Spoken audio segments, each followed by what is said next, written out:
Welcome back. How keeping a Chiari Malformation diary is key to winning your disability claim. As I've said, disability carriers hate subjective medical condition disability claims like migraine headache claims. They want evidence, objective evidence of the diagnosis of the Chiari Malformation, objective evidence of the diagnosis of the migraines, documentation of the severity of your migraines, and how they impact your functionality. That can be difficult to do, as we've talked about, because of the lack of objective testing and your physician's reliance on your subjective complaints.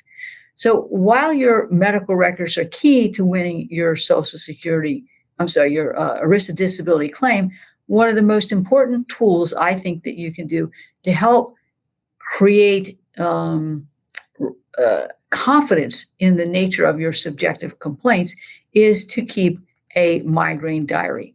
And what you want to document in that migraine diary is going to be how your symptoms occur daily, how long those symptoms last, what you try to do to control your symptoms, what activities may reproduce or increase your symptoms, what you do to prevent or control them on a prophylactic basis, and then once you have one, what you're doing to try to limit the impact. So you might be in a cool, dark room, you might be taking medication. So the carrier wants to understand what it is you're doing. They also want to understand any side effects that you're having from medication and the impact that the treatment is having on your ability to function. And that treatment can run the gamut from conservative to medications, to injections, Botox injections, for example, and in the case of Chiari Malformation, potential surgery. So what are the 8 secrets in terms of what you should be doing in keeping that diary? So 1, obviously, you should be using a record-keeping tool, and you can go online to get an app like Migraine Buddy or iHeadache, or you can keep a paper diary. If you aren't sure, ask your doctor what format they want it on. And 2, keep time.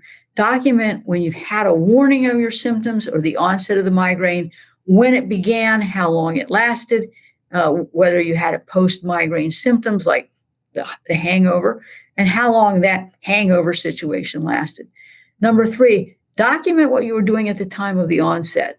What did you do the 8 hours before the onset, and what symptoms did you have in that period of time? 4, you want to document triggers, loud noises, flashing lights, bright lights. They're among the most recognized triggers, but each person has their own set of triggers, and they can also vary from migraine episode to migraine episode. So that will help document the nature of your episodes. Number 5 is actually documenting the symptoms. Now, symptoms, again, vary from person to person, from the time they start to how they progress, how the medication impacts those symptoms, and, of course, the post-migraine symptoms that you have. So I want you to make sure that we are doing the whole spectrum, if you will, of your symptoms. Number 6, treatment and medication. Now, as I've said, your doctor may be recommending Botox injections, cervical neck injections, various trials of medication, and ultimately, potentially surgery for the Chiari Malformation issues. You want to document what benefit, if any, you're getting from injections, for example, how long that benefit lasts, record what medication you're taking before, during, and after your migraine, including vitamins and supplements. Log the dosage of the medication, and, of course, document any side effects that you have. Commenting on the effectiveness of the medication, I think, is also important, so that the carrier can see not only the nature of the treatment you're getting, your response to that treatment, and how your response may vary.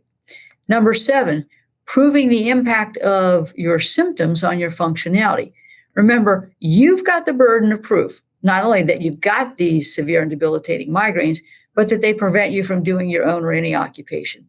So the starting point here, especially in an own occupation claim, is understanding how the policy defines the term occupation. Is it how you perform it for your employer, how it's performed in the local economy, how it's performed in the national economy, how it's performed consistent with the Dictionary of Occupational Titles, which hasn't been updated in a million years. So you've got to prove that you can't do the material and substantial duties of your occupation as those terms are defined in the policy or plan, because that's the starting point, I think, for beginning to keep the diary, and of course, to make sure that your doctor knows what those duties are, so that when they are asked to fill out these APS forms or RFC forms, residual functional capacity forms, that they know, in fact, what your occupational duties were as related to that definition. And with your diary, you can be documenting how your symptoms are interfering with not only your ability to do those material and substantial duties, but activities of daily living. Now, if you're at the any occupation stage, this is going to be important also for the doctor to understand in terms of whether this, again, is going to be a definition of an inability to do the main duties or the key duties or the material and substantial duties of any occupation. Again, how occupation is defined, generally it's the national economy, in consideration of your restrictions and limitations. The game for disability carriers at the any occupation stage is to show that you can do at least sedentary work.